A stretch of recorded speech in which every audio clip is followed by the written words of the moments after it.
Shalom, brothers and sisters. Shalom, brothers and sisters. Giving honor and praise to the Creator and the Maker of heaven and earth. My name is Yeshaya Yisrael of the tribe of Dan of the nation of Israel. This particular presentation, brothers and sisters, is not going to be a long one. And the reason for this presentation, brothers and sisters, is for understanding the Haftarah prayer that we have been hearing and saying for quite some time now. There are many Israelites, brothers and sisters, who know this prayer, who recite this prayer, and who know how to translate this prayer. All right. So this is something we want to get into, brothers and sisters, for edification purposes. A translation and explanation of a prayer, the Haftarah, giving honor to the Creator of heaven and earth. Let us go on, if we will, to the next slide. Thank you. Patah, Hiftir, Maftir. Now, for those brothers and sisters who have been following along, we already can see, all right, if we look, brothers and sisters, for edification purposes, right? We want to sit there and show this, if we will, in the highlighter part. If we will, brothers and sisters, this hey that you see right here, all right, serves as a prefix. This mem that you see right here serves as a prefix.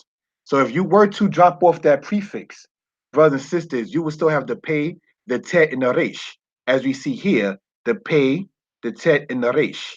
All right, the word patah, brothers and sisters, is the root of how you get the word hiftir, which is where you get, brothers and sisters, the noun maftir. The word haftarah means explanation in Hebrew. It comes from the root word patah, which means, brothers and sisters, to set free. So this is something, brothers and sisters, the word patah, that we want to get into and show for edification purposes once it comes down to this. Okay? The Haftarah is a selected portion from other parts of the Tanakh, which is the Old Testament, that coincide with the selected Torah portion. Now, when we speak about, for instance, the aspect of the selected Torah portion, there are many congregations who go according to saying the Torah portion such as Bereshit, Noach, Lech Lecha, Kaye Sarah, and so forth and so on. You understand? So what we want to point out for those who are joining in now is we're going over the aspect of the Haftarah prayer that has been recited for years among the house of Yisrael. Okay, the meaning of that word, where it comes from, and where the Haftarah portions come from. All right, now, brothers and sisters, the word peter, as we see here, seen in Exodus 13, translated as firstling, comes from the word patah, meaning to open. So we can see, brothers and sisters, that patah, all right, means to set free, and it also means to open. Now, in many cases, Israelites know the word to say to open as the word patak, which is not incorrect. All right, but we just want to show this for edification purposes. When it speaks about the firstling of one's animal or so forth and so on, that is talking about one that opens up the matrix. All right, so that's the firstling or that which opens. So this is something we want to go over and show for edification purposes. Okay, are there any questions concerning what we've gone over so far? Any questions concerning what we've gone over so far? Please, brothers and sisters, feel free to comment inside the comment board. Let us go on, if we will, to the next part. Oh, I want to point this out, brothers and sisters. Patah here that we see is a verb. All right, as is the word hiftir is a verb. All right, this is the qual stem, the word patah, and hiftir is in the hifil stem. For those who've been following from on this channel from say lesson 40, you would have remembered when we got into the aspect of the hifil stem, where the hey serves as a prefix and the yod serves as an interjection between the second and the third root letter. All right. Then we see here the word maftir. Now we remember, brothers and sisters, when you add a mem in front of a verb, making the mem the prefix, it turns in most cases the verb into a noun. So the maftir is one who explains or the one who expounds. All right. So this is something we want to go over and show for edification purposes. Okay, let's go, if you will, to the next part. The Haftarah prayer, the blessing before the Haftarah. Baruch atah Adonai Eloheinu melech haolam, asher bakar bin bi'im tobim, wa ratzah b'dip rehem, hine emanim be'emet. Baruch atah Adonai habokir b'torah, up Moshe abdo, up Yisrael amo, up Being ba ha'emet zedek. Now, in the English transliteration, pardon me, you do sit there and see the V, but as you know, in this class or in these presentations, I speak about the aspect of there being no V in Hebrew. All right, so this is something we just want to go over for edification purposes. All right, just as much as there's no J in Hebrew, just as much as there's no X in Hebrew. All right, now the translation essentially is praise to you, Lord our God, sovereign of the universe, who has chosen faithful prophets to speak words of truth. Praise to you, O Lord, for the revealing of the Torah, for your servant Moses, and for your people Israel, and for prophets of truth and righteousness. All right. So what we want to do is go over each particular part and show what we're dealing with once it comes down to the language. So when we begin to see words, we can identify what's what and move on from that point. Next slide, please. Okay, now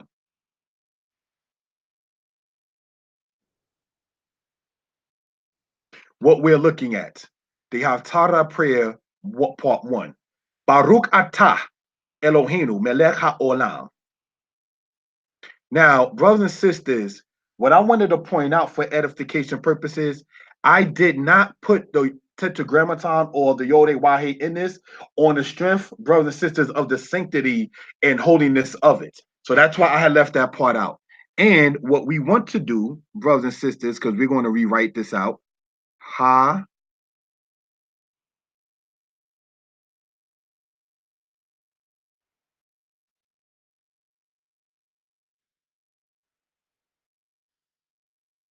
haolam. Okay.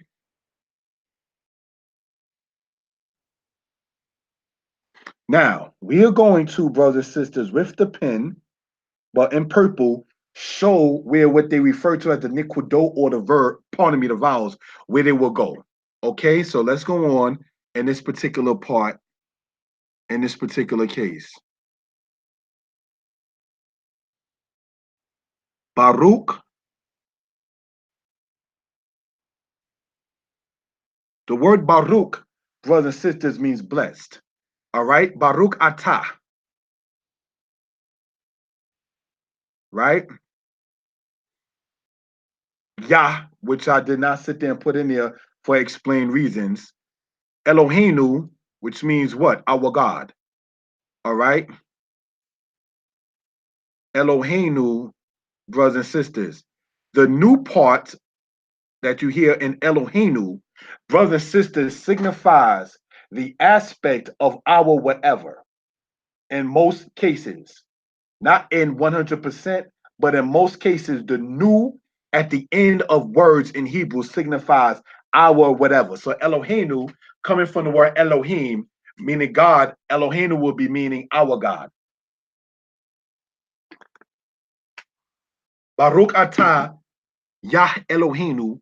Now, the next part, brothers and sisters,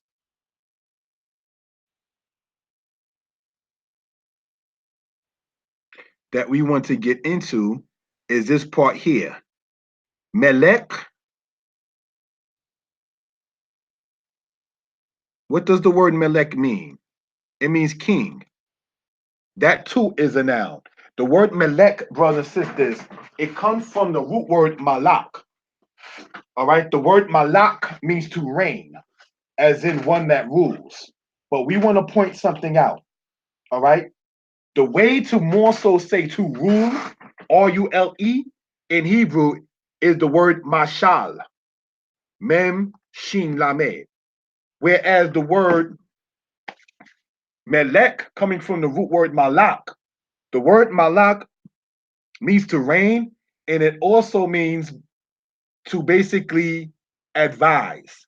So the king in ancient days, brothers and sisters, wasn't per se one that was always seen like one like the king of England or the king of this or the king of Egypt or so forth and so on. The king in ancient Israel was also known basically as one that advises. So this is something we want to point out, which means that if a brother has respect for another brother, if a man has respect for another man and he say Shalom King, he's not actually being off. He's not actually not being disrespectful or anything of that sort, because we understand that king in Israel, meaning from the word melech, also means one that advises. All right, so this is something we want to point out. King in ancient Israel wasn't solely one that was basically okay, he sits on the throne and everybody's his servants. No, that's not what that means in that particular regard. That's why the language is important, because it shows you the mind of the people. Let's go on, if we will. Okay, now,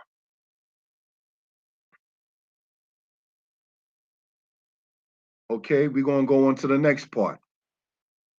Asher Bakar. What does the word Bakar mean? All right, the word Bakar means to choose. So it's the root word. Bakar means he chose. All right, Bakar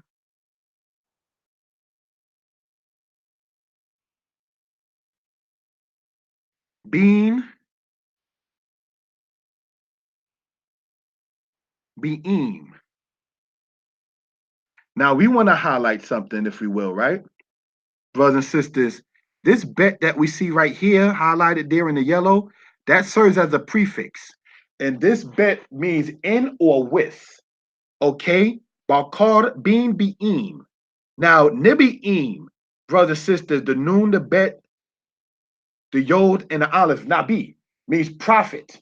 The word nabi, brothers and sisters, means prophet or one that is great. Okay? Being be'im, this means prophets, in prophets or with prophets, tobin. Now, the word tob, as we've been emphasizing in the past, right, means good. That's what the word tob means. So now when we look at Nibi'im Tobim, which means good prophets, all right? So now when we go back over here in the portion here, faith who has chosen faithful prophets, okay, well,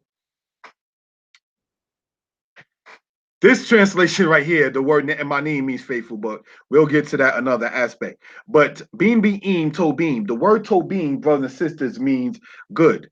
But because you have, and we want to highlight this, say in a different color, all right?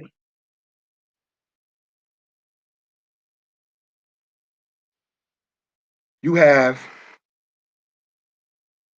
this here, the im, and then the im that we see right here, all right, for edification purposes. If there's any questions, please feel free to ask.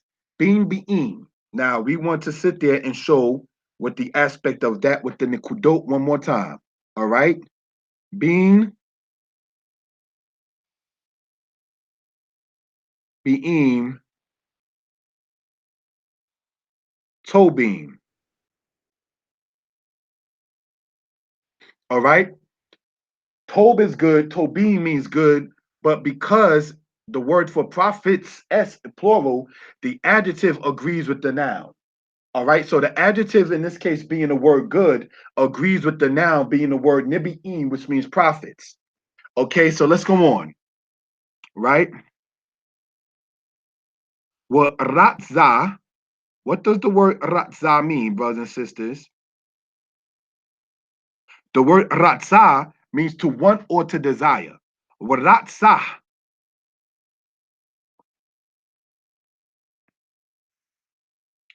badib, rehem. Bedib rehem. Now, what does this mean, brothers and sisters, for edification purposes?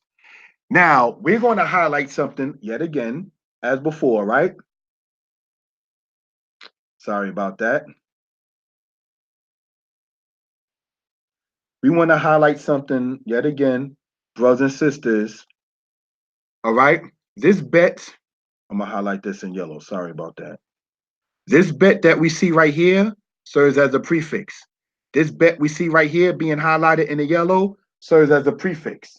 So this is something when I was going over the aspect of the translation and explanation from Hebrew, the Haftarah prayer, this is how we want to get into Hebrew. So when you can look at it, you will know what the prefix is, what the root is, what form of the stem that is come from in Hebrew. So when you're speaking upon it, it would, believe it or not, flow easier because you'll be able to understand it. You understand? And it won't be a thing of we say this every single Shabbat. It will become a thing of I know what I'm saying. And so this is something, all right, for edification purposes that we want to point out for reasoning purposes. Okay? So, Waratza bedib rehem ha ne'emarim be'emet. Now, let me put, as we went over before, the aspect, if we will, with the Nikodot aspect, right? Bedib rehem ha ne ema ha ne emarim. Now, what are we dealing with in this particular regard? One more time, I'm asking the people to follow along in this particular case, right? The highlighter. This hay that you're seeing being highlighted serves as a prefix, all right? This noon that you see right here, we want to sit there and I want to take with the pen and use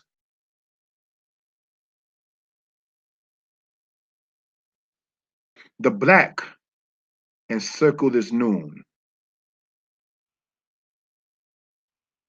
Just for the moment. Let's talk about this noon that we see right here. If you go back to say Hebrew lesson number 40, Hebrew lesson number 41, you will remember that we went over the Nif al stem.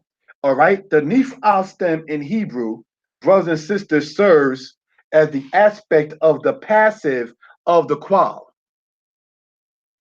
Remember that?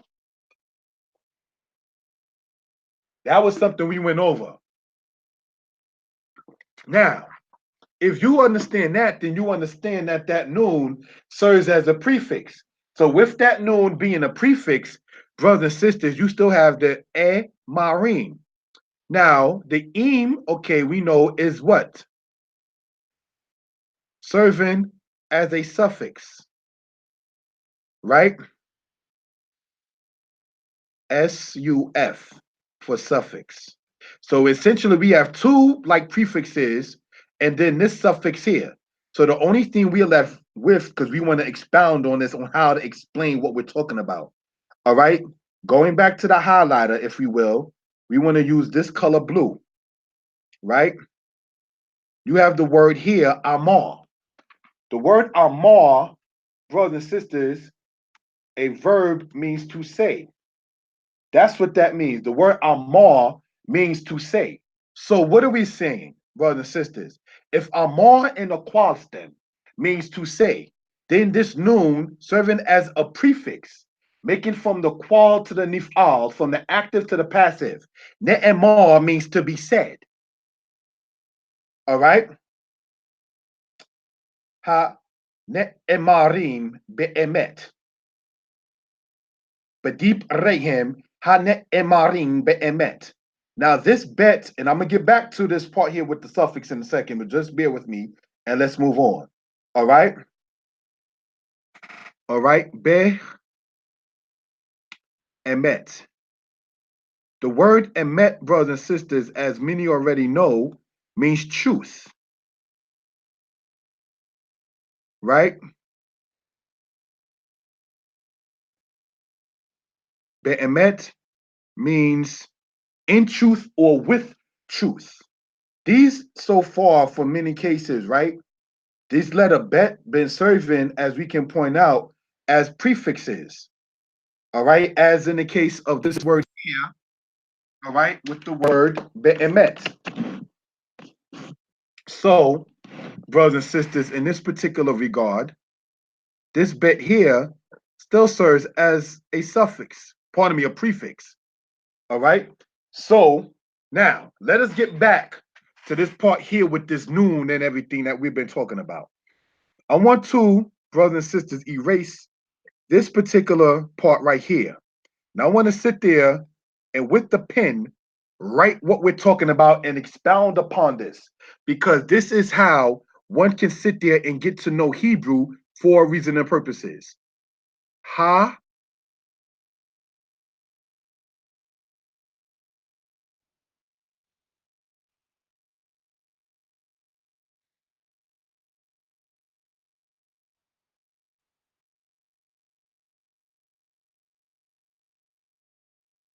hane emarim.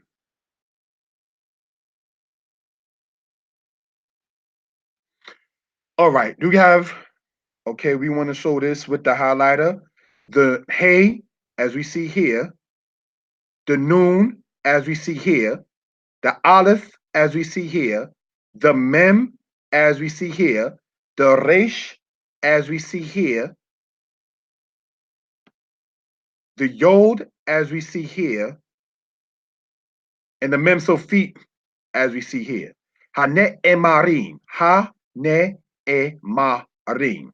As we pointed out, brothers and sisters, what you see here in the blue Amar, also written within the chat, brothers and sisters means what? To say. So now this noon, we want to highlight over here, serves as its prefix within the nif'al stem. You may want to go back to lesson number 40 and 41 to remember what we went over concerning the nif'al stem. All right, which is the second of the seven stems. Hanet emarim, amar to say. So now let's look at this word here, badib rehem. And we want to, brothers and sisters, highlight, if we will, this part right here in the green. Now, this hymn serves, if you go back, brothers and sisters, all the way to like lesson number 15, all right, on this channel, that hymn serves as a suffix showing the possession of a noun. So let's look at what noun, what that, where we can gain that from. The word we see here, badib rehem, the bet serves as a prefix. So you're left with the dalit, the bet, the resh, and this yod shows it to be of possessive nature. This is why we want to go over verbatim on how to deal with this in the language. Okay. So now looking at you got this dabar. What does, brothers and sisters, the dalit, the bet, and the resh? What does that mean, if we will? We have dalit, bet,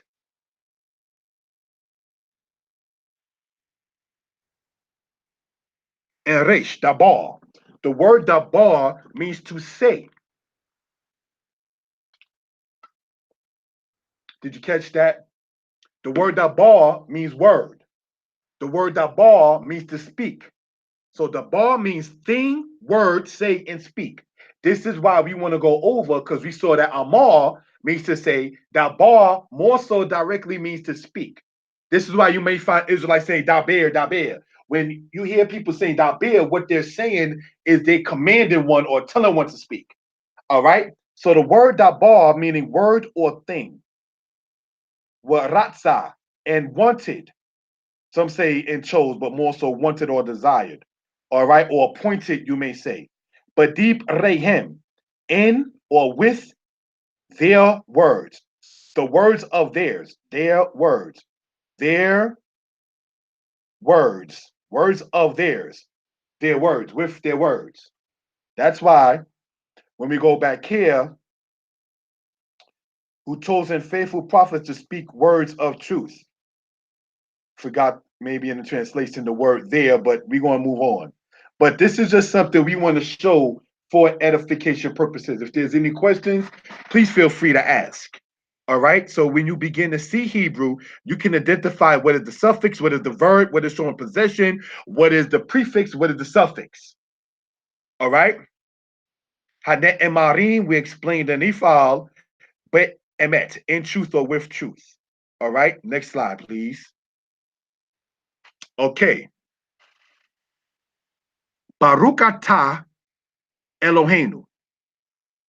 Baruch, as we've gone over before, right? Atah means you or you are. Baruch atah, sorry about that. Wanted to get a little bit more clearer.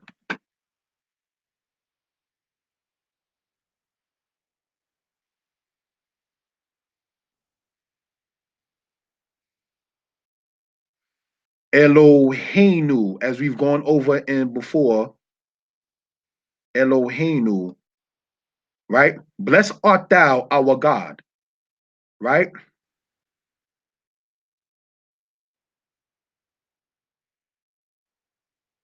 Haboker Torah.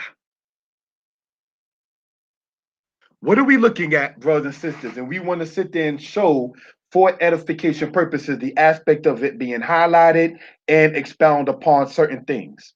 All right. We want to use the yellow highlighter for eye ease in these purposes. All right. This hey serves as a prefix. Now we want to show, all right, in the green here, highlighted. No, we're going to erase that one. That green right there, we're going to erase and use a lighter one. All right.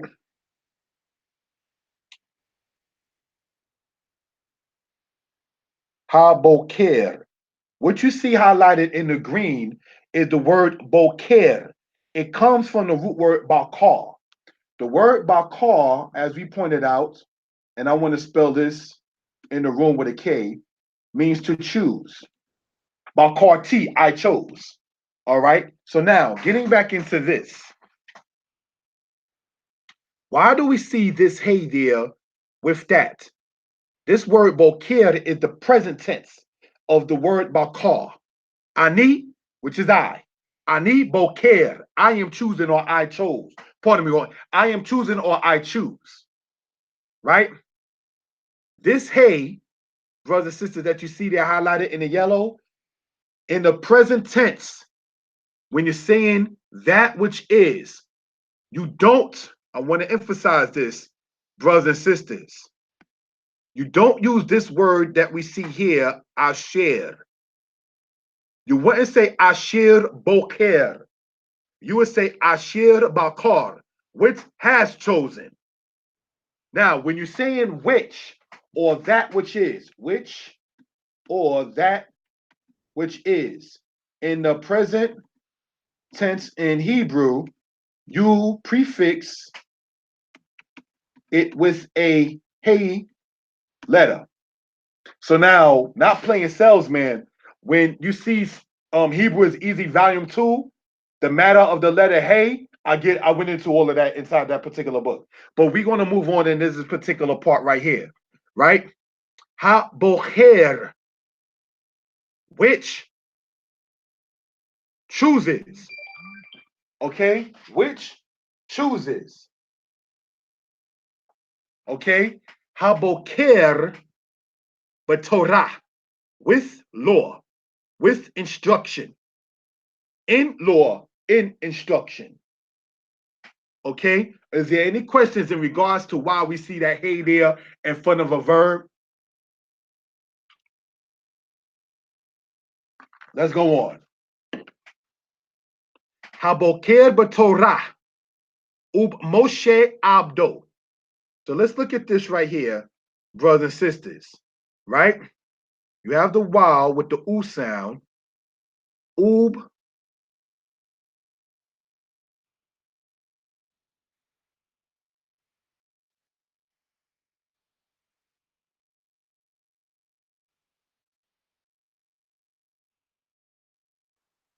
Moshe abdo.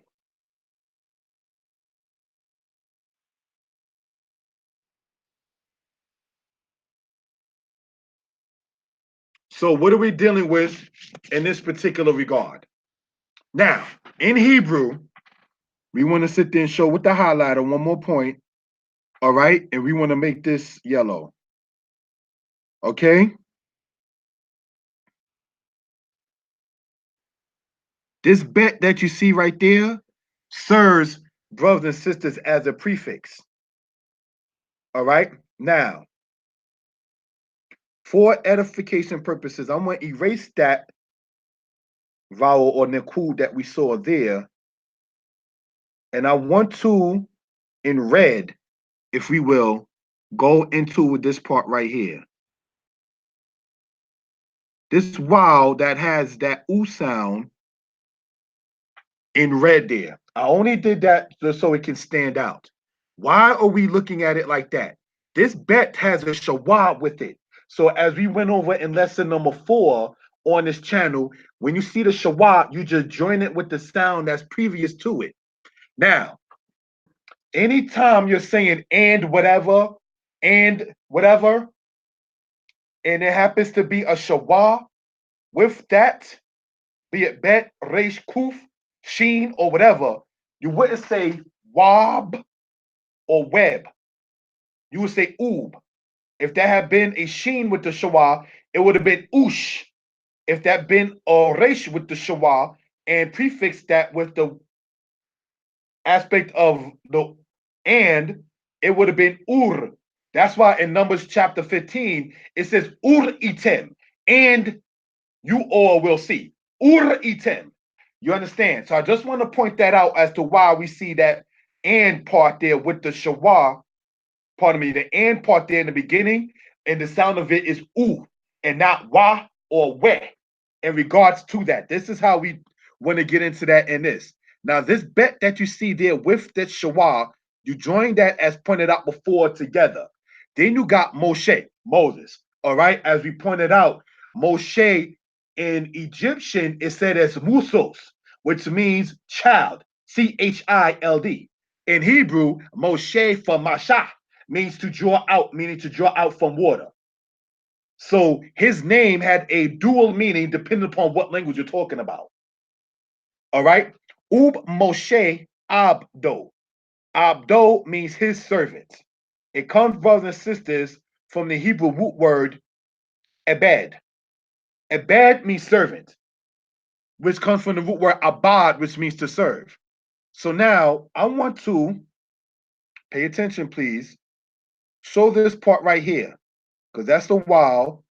And that dot that you see right there, over that, oh, Abdo, his servant. Amato, his maidservant. Yaldo, his child. Bito, his daughter. Kipato, his hat. Ishto, his wife. Debaro, his word. What am I saying, brothers and sisters? When you're showing possession in Hebrew, and in many cases when it's the O sound, as the suffix is his whatever. Abdo, his servant. Are there any questions concerning what we've gone over? Please let me know. Next slide.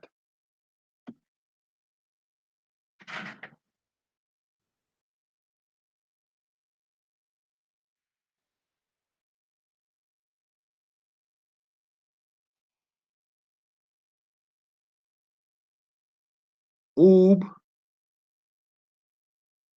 Yisrael, as we've gone over several times. All right. Amo. Ub Yisrael Amo. Am means people. Amo means his people. You have that aspect when you're showing possession in Hebrew, it's shown as its suffix, not its prefix. Okay, so these are just ground rules we want to sit there and expound upon for edification purposes. All right.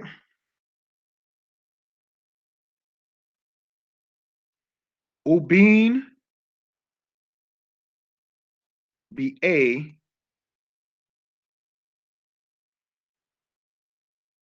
ha'emet wa zedek. Wa Zedek. Zedek means righteous. Emet means faithful. Emet means truth.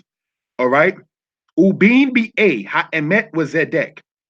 And prophets or prophets and prophets who are prophets of truth and righteousness. Are there any questions concerning what we're talking about? Ubin ba and prophets of the truth and righteousness. Zedek means righteousness from the root word zadak, which means to be right. Zadak with a kuf sound. And that means truth as we've gone over. Are there any questions concerning what we've gone over?